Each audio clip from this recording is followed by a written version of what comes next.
Hey guys, this is LJZ. Who else? Thanks for stopping by. I see some regulars, possibly some new faces. Anyway, thanks for taking some time out of your busy lives to catch up with another raw helping of my video extravaganza. Okay guys, time to get into the review. So I just finished reading Stephen King's Skeleton Crew, and blown away. That still remains as my favorite short story collection from the Master of Horror. And just for the record, it is Stephen King's second short story collection. Okay guys, so what I'm going to try to do with this review is I'm going to go in order through the compilation of short stories. I'm going to start with the first short story, end with the 22nd, and I'm going to just give a brief summary of each. Some may be more in-depth of a summary, some may be very brief because I either disliked it, I got bored so I kind of skimmed over it because it was rambling on, or some other reason really. But yes, I'm going to give you each a summary of each short story, and at the very end I will give you a list. Each short story on a scale from 1 to 22, 1 being my favorite, 22 being my least favorite. So with that being said, I will naturally start with The Mist, which is both the longest story in this collection and arguably the best. Consisting of 130 pages, The Mist swallows up a fairly large chunk of the book. And you see, The Mist is, in technical terms, a novella, or novelette. I prefer to say novella because, as I stated in my Mist novella review, novelette sounds kind of wimpy, but that's besides the point. A novella is a story which, in lengthwise, categorized by length, falls somewhere in between a short story and a novel.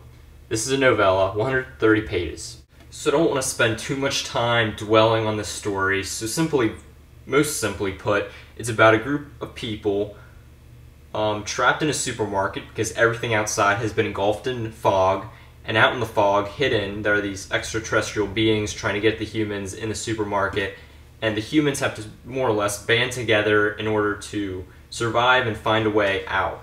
I absolutely adore The Mist. It's an awesome novella. It's probably not my favorite novella from Stephen King. That would have to be either The Body or Rita Hayworth in The Shawshank Redemption.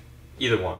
But it's still an amazing read, so if you want to know any more on The Mist, check out my video titled Stephen King's The Mist novella review here on my channel. It's a whole video devoted to talking about that story. Second story in Skeleton Crew, Here There Be Tygers. Very odd story. It's about a kid who needs to go to the bathroom at his school, and his imagination is running rampant, and he feels he's seeing a tiger in the bathroom.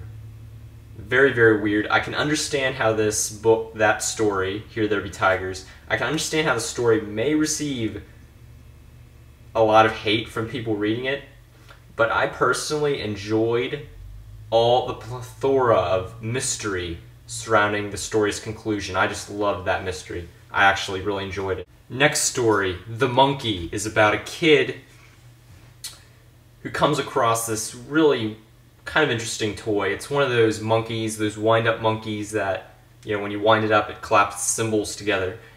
Well, it turns out this monkey is sinister, and whenever it claps its symbols, someone dies. The kid, realizing the monkey's horrific effect, gets rid of the monkey, but it comes back to haunt him years later. So you see, I really did love this story, though I did find the ending, and by the ending I mean fish. If you've read the story, you know what I'm talking about. Fish. The ending did strike me as a little corny, but it's enjoyable nonetheless. The next story is called Cain Rose Up, and it's about a guy named Kurt Garish. He goes to college, and he just finished taking his finals, and he feels he didn't do well, so he's in a depressed state. Let's just say he smuggles his gun into his dorm room, goes to the window, and lets off some steam. I especially love this story. I feel it kind of reminded me of Stephen King's Rage, and it also kind of reminded me of Stephen King's Apt Pupil. And the next story, Mrs. Todd's Shortcut, is okay. It's about this woman by the name of Mrs. Todd who is obsessed with finding the shortest route to any given destination. And at one point in the story, this one guy takes out a map and maps, okay, how far is it from this one city to Bangor as the crow flies? It's, say, for instance, 100 miles. Mrs. Todd says she can get there in 80. How's that possible? That adds the mystery.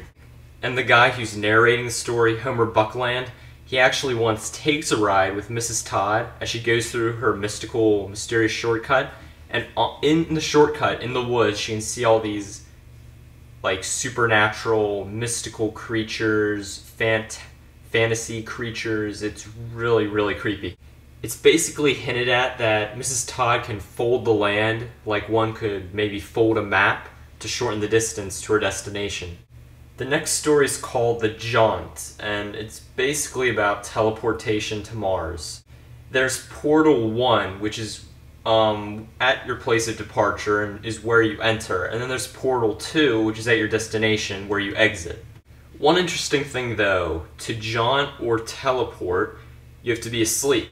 And the horrific consequences of not being asleep while jaunting is captured in the macabre ending.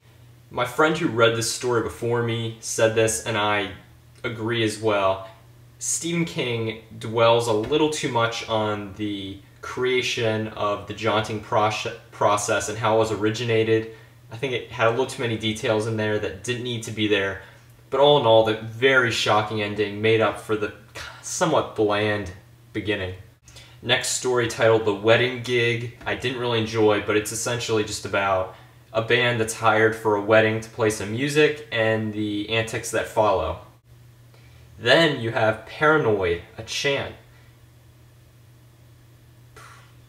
Steven, do not attempt poetry again. Let me just say, the imagery is half decent in the poem.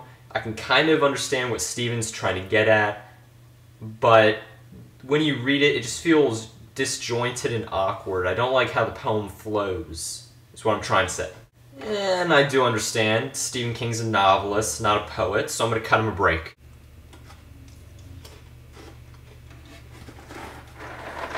Product placement. Anyway, that unremarkable poem is followed by an amazing story called The Raft. The Raft is about 4 kids who swim out to a raft which is in the middle of a lake in the middle of the night. And essentially they come across a being floating in the water that somewhat resembles like an oil slick. It looks darker than the surrounding water, and this being is almost a perfect circle. Very odd, and you find out upon touching somebody, it can absorb the person and devour them. The next story, Word Processor of the Gods. Very, very cool concept by King. Can't believe he was able to devise this, but it's about the main character receiving a hand-built word processor from his cousin, I believe. And his cousin's really into all machinery and building and all that. And it turns out with this word processor, if you type something in and then click delete, that item that you typed in will delete from existence. Vice versa with enter, you can add stuff to existence. If you want to, you can type in, I have $1 million, enter, it will appear in your hand. I have $1 million, delete, it will vanish. Get the drift? It's awesome. The Man Who Would Not Shake Hands, I wasn't really a big fan of that story, but I did like its relation to The Breathing Method, which can be found in the novella collection titled Different Seasons by Stephen King. Though in case you're wondering, I did prefer The Breathing Method over The Man Who Would Not Shake Hands. Just personal preference. The next story, Beachworld, takes place in the future. How far in the future? I'm not really sure. But what happens is these 3 men crash on an airship. 2 men survive, 1 dies. And it turns out they're on a planet where there's like an endless desert, endless sand, an endless beach. And one of the main characters becomes so fixated on staring out at the beach, she becomes like basically insane. And it turns out the sand is one living thing. Very interesting. Then you have the Reaper's Image, which is interesting because it revolves around an ancient mirror. And it talks about how some individuals upon standing in front of the mirror and looking at their reflection, they can see what seems like a black figure behind their shoulder, and that is, in fact, the Grim Reaper, and upon stepping out of the mirror, they vanish. The next story, Nona, not really memorable, definitely nothing to write home about, but at the very end of the story, it talks about the main character hearing this sound in the walls, and that I love that because it draws a relation with Stephen King's short story titled Jerusalem's Lot, which can be found in his short story collection Night Shift. Very cool parallel. Next up, it's what I dreaded, another poem titled For Owen. Though I'm not going to hate on it too much because it's supposedly written to Stephen King's son, Owen. So it shows thoughtfulness, I'll go with that. Then you have a very gruesome story titled Survivor Type, which revolves around a surgeon who washed up on a desert island, and he ends up having to perform self-cannibalism on himself. Stephen King even mentioned the story went a little too far for even him. And the whole story is made out in journal entries, so it adds to the horror as you realize the surgeon's gruesome transformation. Uncle Otto's Truck I enjoyed because it somewhat reminded me of Christine by Stephen King. It revolves around a vehicle which may or may not be possessed, and that is out for killing. Morning Deliveries, Milkman #1. Pretty cool idea for a story. It's about a milkman who delivers milk to people's houses with an unpleasant surprise in each, which may contain like poisonous spiders, poisonous substances, poisonous gases.